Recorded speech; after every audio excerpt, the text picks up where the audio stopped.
Guys, gandang gabi mga palangga. Tara magluto na naman tayo ng ating ulam ngayong gabi. Ako ay maglilinomo.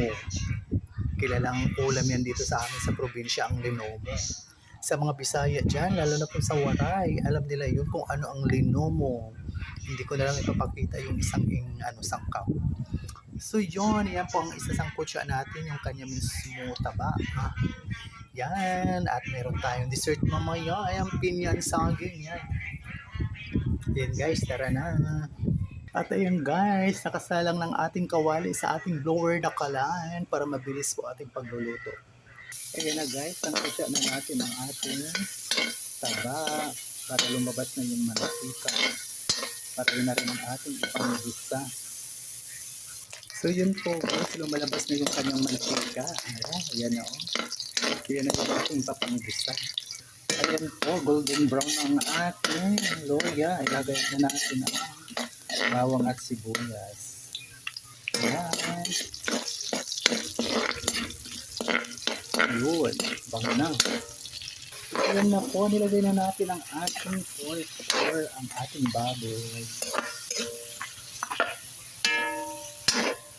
Ayan.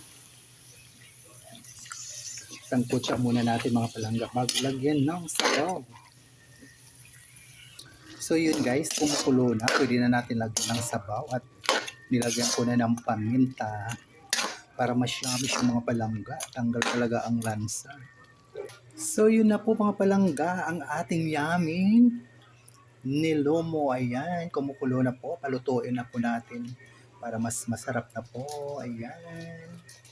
Siyempre yummy po yan mga palangga dahil ang ingredients number 1 ay pagmamahal.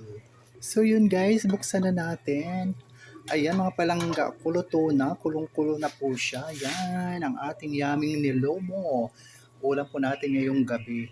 Muli, maraming salamat mga palangga sa patuloy na pagsubaybay.